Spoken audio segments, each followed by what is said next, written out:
Hey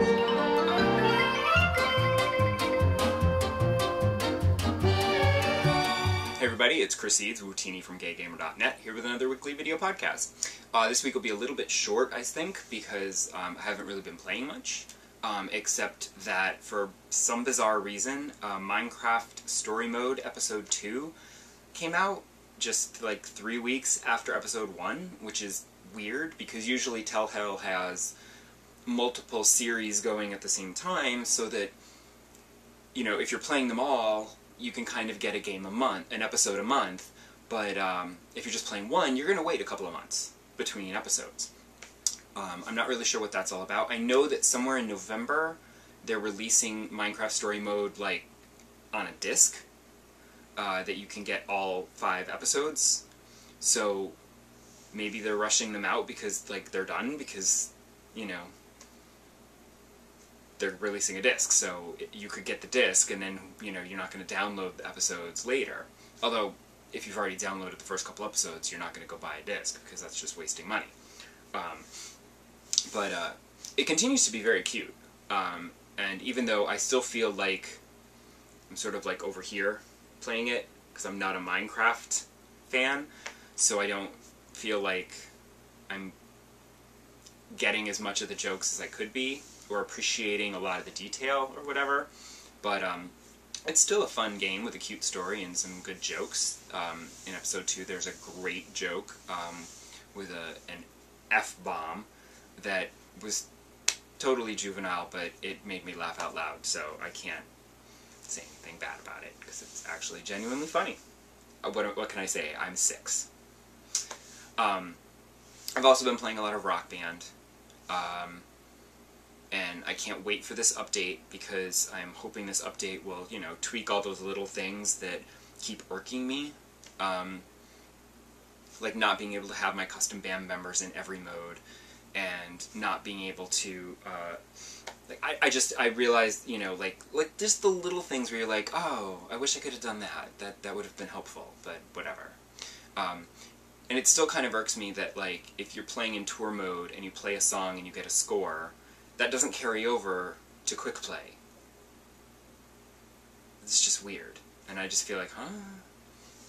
So, I think they need to, like, just have your score go across all modes for each song, and then you can check the leaderboards and whatever, and it'll be fine. But I'm not playing anything new, because I know Tomb Raider is out in a couple of weeks, so I'm waiting for that to come. I actually also took a day off. I took a couple days off work just because I have all these leftover days that I haven't used my vacation days, so I was like, let me take some days off from work. And I just randomly chose to take off November 9th and 10th.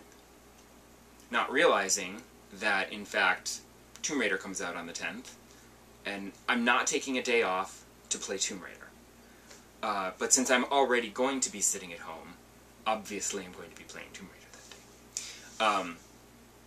It was Halloween this weekend, and sadly, I wasn't feeling Halloween this year, so I did not dress up and go out. I just stayed in and watched a bunch of horror movies. I got Daughters of Darkness, which is a terrific lesbian vampire art film from the 70s. And I feel as though Lady Gaga's vampire on the new American Horror Story Hotel is based off of, her performance is based off of Daphne Selrig's performance in Daughters of Darkness. Maybe not, maybe it's a little obscure, but it's extremely similar, so whatever. I also watched Martin, which is one of my favorites. It's just not widely available. I don't know why this is not out. I need Scream Factory to get on that, because there really needs to be a nice collector's edition Blu-ray available for this, and there is not. But it's a terrific vampire movie from George Romero, also from the 70s. I also watched the Texas Chainsaw Massacre, the original one, also from the 70s. A lot of 70s horror this year. And it cracks me up because my husband prefers to watch the Texas Chainsaw Massacre remake, which I don't really care for. I prefer the original.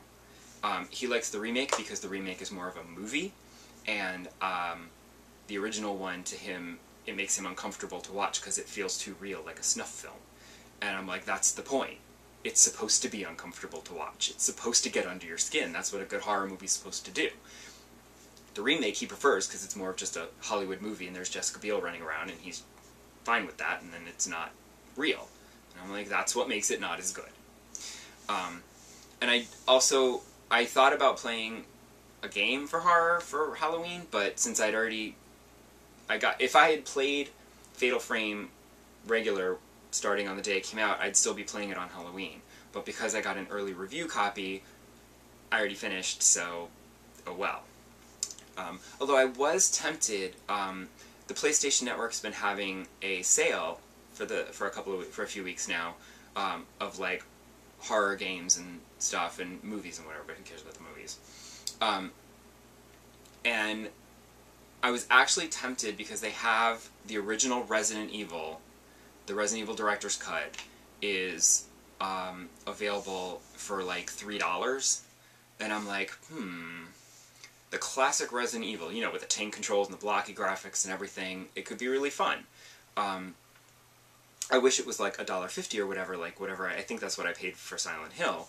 But initially I thought it wasn't playable on my Vita, and it wasn't showing up on the Vita store.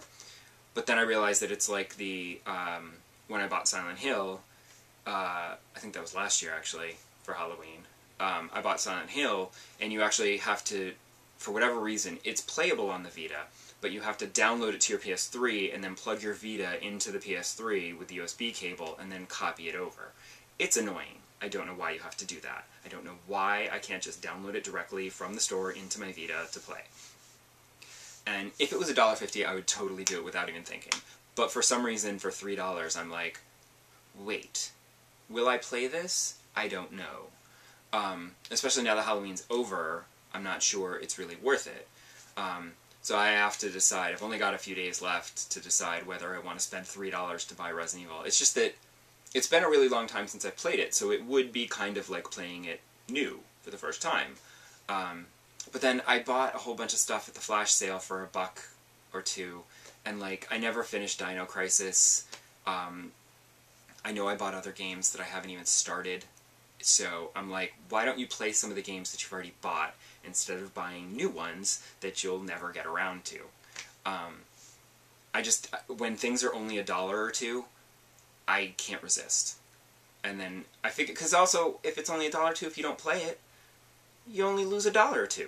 It's not like you're buying a $60 game and then, like, not playing it. That would be foolish. But for $3, who cares? Whatever. It's fine. I don't know. We'll see next week. Come back next week and I'll tell you whether or not I got Resident Evil. And I will see you here. Hope you enjoyed your Halloween. And tell me what you dressed up as. Bye!